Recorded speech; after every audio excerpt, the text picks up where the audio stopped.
Morning student class 10 आपका साहित्य सागर का जो शॉर्ट स्टोरी का कोर्स है वो भी समाप्त हो चुका है। और एकांकी संचय में भी हमने आपका जो फर्स्ट प्री बोर्ड का कोर्स है वो भी आपका समाप्त कर दिया है।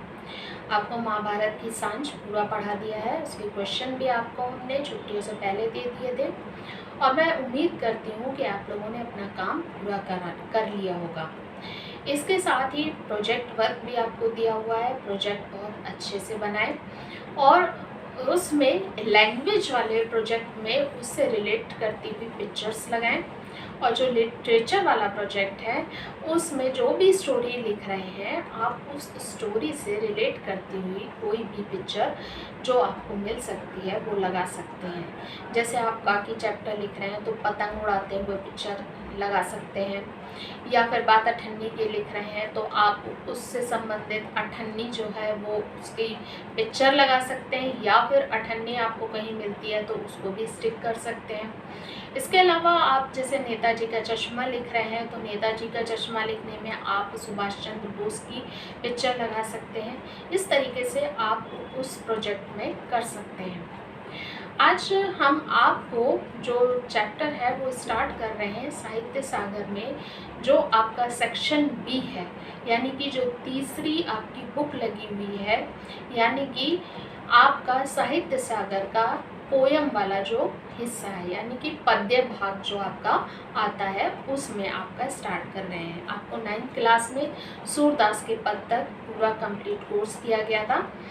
आज तुलसीदास हम पढ़ेंगे।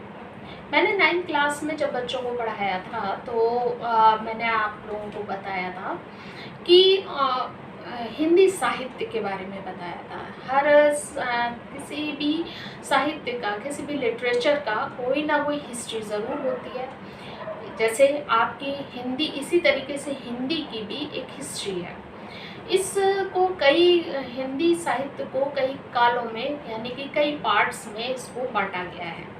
सबसे पहले आता है आपका आदिकाल, सेकंड नंबर पे आता है भक्ति काल, थर्ड पे आता है रीतिकाल और फोर्थ पे आता है आपका आधुनिक काल।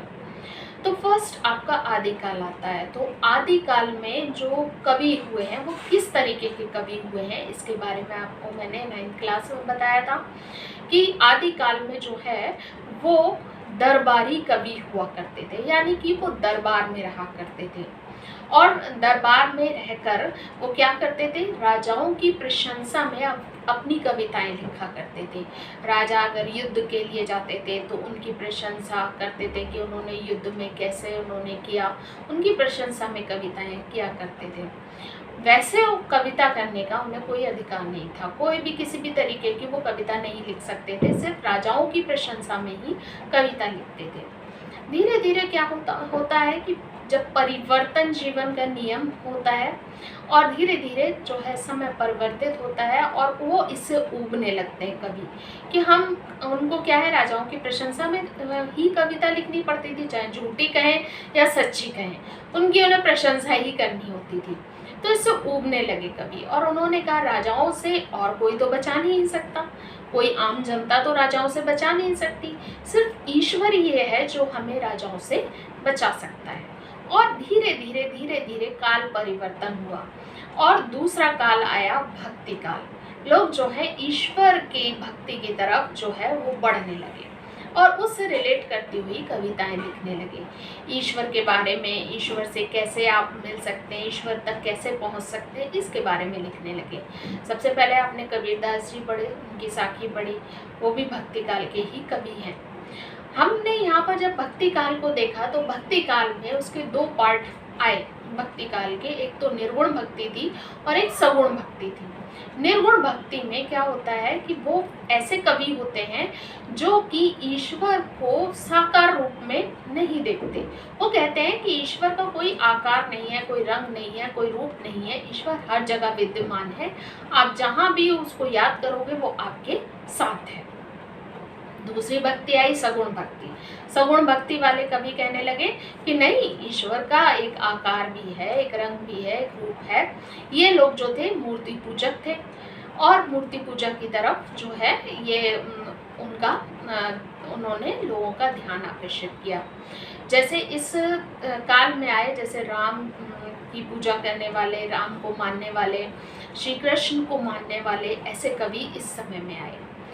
अब इसी निर्गुण भक्ति में जो है उसके दो पार्ट हो गए निर्गुण भक्ति के। एक तो आपका आ गया ज्ञानाश्री शाखा और एक आ गया प्रेमाश्री शाखा। ज्ञानाश्री शाखा में आते हैं आपके कबीरदास जी, जिन्होंने ज्ञान दिया लोगों को, ज्ञान का उपदेश दिया उन्होंने लोगों को। नॉलेज वाले जो थे वो क्या दिए, वो पद उन्होंने लिखे।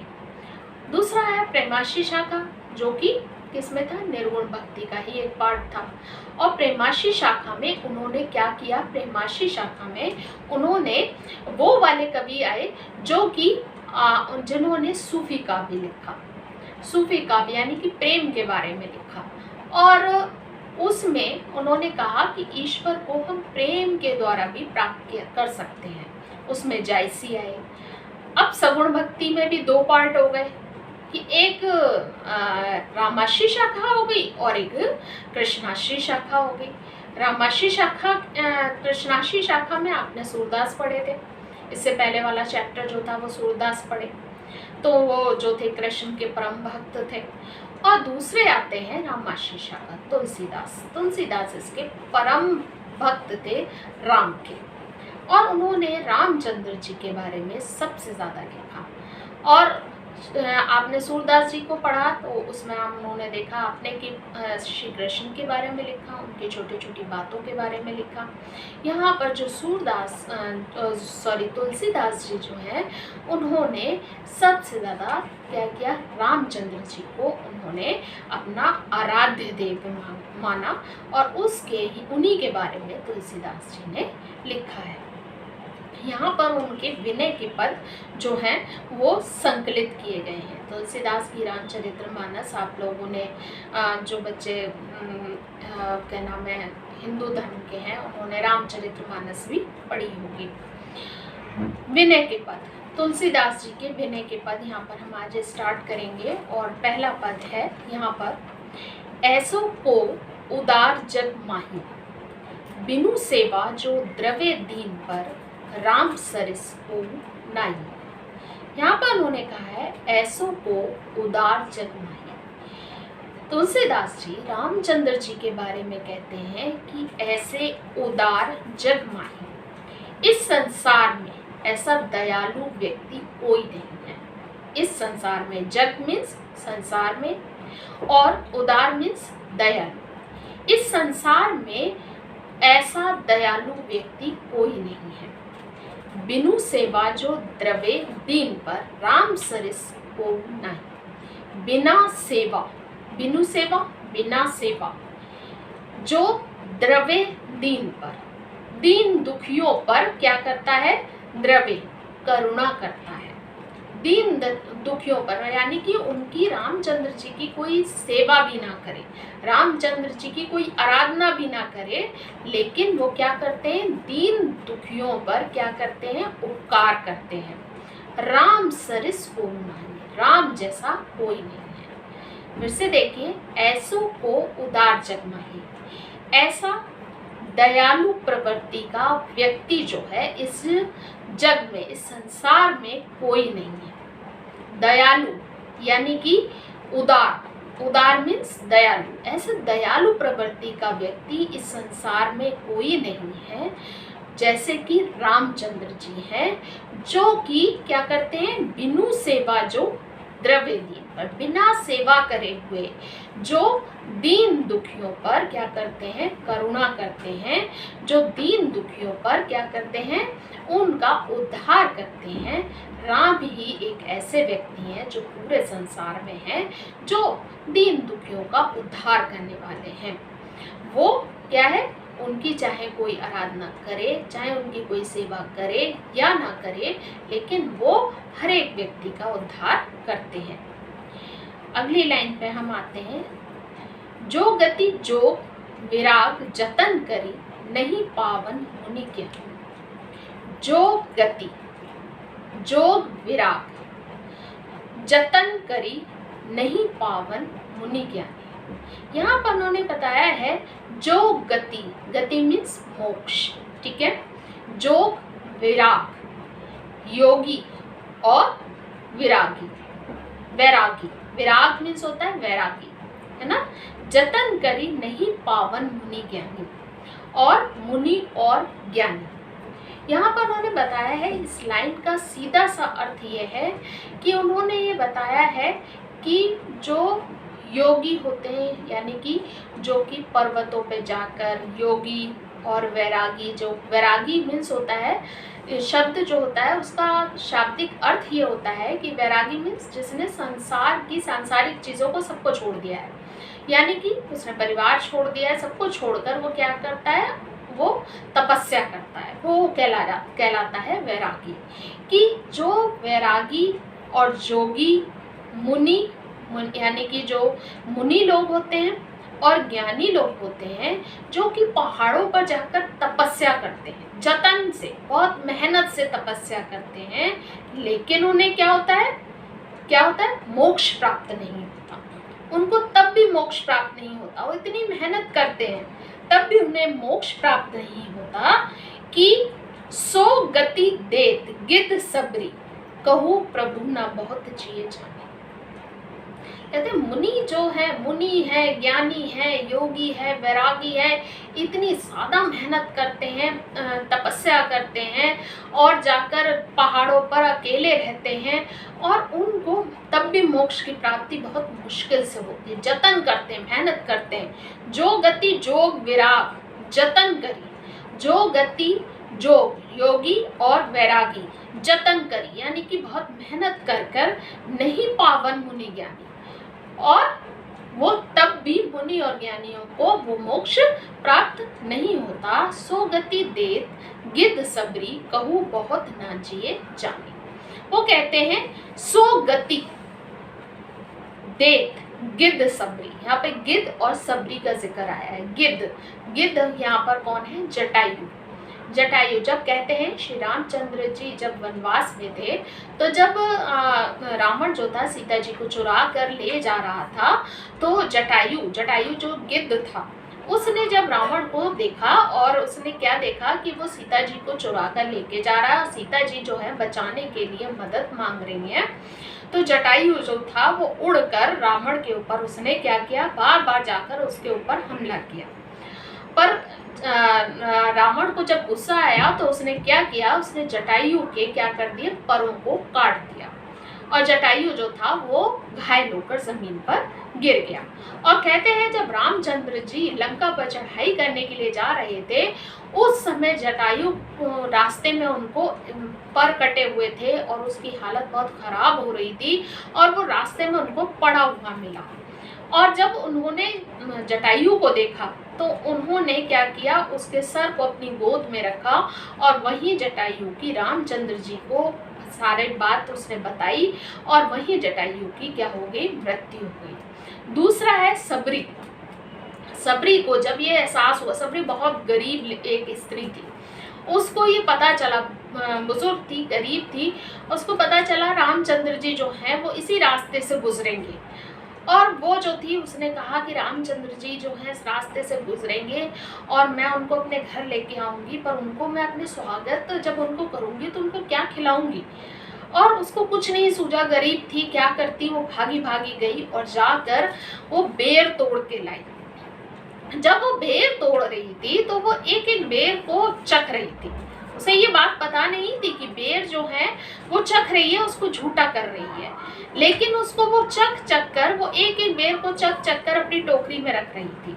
और उसको क्यों चख रही थी, उसे ये था कि रामचंद्र जी को कोई खट्टा बेर ना खिला दे, तो चख कर वो अपनी टोकरी में रख रही थी। तो यहाँ दो व्यक्तियों का जिक्र आया है कि सो गति देत गिद्ध सबरी, कहूँ बहुत प्रभु ना बहुत जिए जाने। कि वो मोक्ष जो कि मुनि और ज्ञानियों को बड़ी मुश्किल से प्राप्त होता है, ऐसा मोक्ष किसको प्राप्त हो गया, उस गिद्ध को, जटायु को, कि उसने जरा सा बस रामचंद्र जी के क्या है गोदी में सर रखकर अपने प्राण त्याग दिए, उसको वहाँ मोक्ष प्राप्त हो गया। यानी कि उसने उनकी क्या कर लिया, उनके गोदी में सर रखकर बस एक प्राण त्यागने पर ही उसको क्या हुआ, मोक्ष प्राप्त हो गया। सबरी, रामचंद्र जी को पता है कि ये बेर क्या है, झूठे हैं, फिर भी उन्होंने उसके प्रेम को देखा और उसके प्रेम को देखा और बेर उन्होंने खाते चले गए और उस सबरी को भी वहां मोक्ष प्राप्त किया। कि जिसके लिए मोक्ष प्राप्त करने के लिए मुनि और ज्ञानी पहाड़ों में जाकर इतना जतन करके मेहनत करके तपस्या करते हैं और उनको क्या है, मोक्ष प्राप्त नहीं होता, वो जरा सी देर में सबरी और गिद्ध को क्या है, रामचंद्र जी के द्वारा प्राप्त हो गया। जो संपत्ति 10 शीश अर्पण करी रावण सिर पर लीनी। और यहाँ पर बताते हैं कि जो रावण जो था उसके पास बहुत पैसा था, धन दौलत, सोने की लंका थी, उसके पास बहुत पैसा था। और उसने क्या किया था, अपने उसके 10 जो सर थे रावण के, उसने, वो शिव जी का बहुत बड़ा भक्त था रावण, और उसने क्या किया कि शिव जी की जब उपासना की और उसने अपने 10 सिरों को शिव जी के किसमें, चरणों में उसने अर्पण कर दिया। और उसने उनसे क्या किया, शिव जी से उन 10 सरों के बदले में क्या किया, धन संपत्ति उनसे ले ली। कि उसने अपने यहाँ पर बताते हैं, जो संपत्ति 10 शीश अर्पण करी रावण सिर पर ले ली, कि जो 10 शीश को अर्पण करके उसने, रावण ने शिव से धन और संपत्ति प्राप्त कर ली, सो संपदा विभीषण के अति सकुच सहित प्रभु दीनी। वो सारी संपत्ति जब रामचंद्र जी ने लंका को जीत लिया और लंका पर विजय प्राप्त कर ली, उन्होंने वो सारी की सारी संपत्ति जो थी, वो चाहते तो वो लंका उन्होंने जीती थी, वो अपने पास रख सकते थे। लेकिन विभीषण जो कि रावण का भाई था और वो अपने भाई के, रावण के कार्यों से बहुत ज्यादा दुखी था और उसने कई बार अपने भाई रावण से कहा कि आप सीता जी को छोड़ दीजिए, लेकिन रावण ने उसकी बात नहीं मानी और विभीषण जो था वो रामचंद्र जी के साथ मिल गया था, रामचंद्र जी के पास चला गया था। जब श्री रामचंद्र जी ने लंका को जीत लिया तो उन्होंने क्या किया, वो सारी संपत्ति, वो अगर चाहते तो वो खुद रख सकते थे, लेकिन उन्होंने सारी संपत्ति किसको दे दी, विभीषण को दे दी। सो संपदा, सारी जितनी भी संपदा थी, जितनी धन संपत्ति थी, विभीषण के है अति सकुच सहित प्रभु दी। प्रभु ने यानी कि श्री रामचंद्र ने संकोच करते हुए वो सारी संपत्ति किसको दे दी, उसके भाई विभीषण को ही दे दी। अब यहाँ पर 2 लाइनें जो नीचे की हैं उसमें ये बताया गया है, तुलसीदास सब भांति सकल सुख, जो चाहिस मन मेरो, तो भजू राम काम सब पूरन, कर कृपा निधि तेरो। तुलसीदास जी कह रहे हैं कि हे मेरे मन, तुलसीदास सब भांति सकल सुख, जो चाहिस मन में, चाहिस, हे मेरे मन, अगर तू सब भांति, सब तरीके के सुख प्राप्त करना चाहता है, तुलसीदास जी कहते हैं कि हे मेरे मन, तू सब भांति के, सब तरह के सुख अगर प्राप्त करना चाहता है तो तुझे क्या करना चाहिए, सिर्फ तुझे क्या करना चाहिए, एक ही काम करना चाहिए, तो भजू राम काम सब पूरन, कर कृपा निधि दे।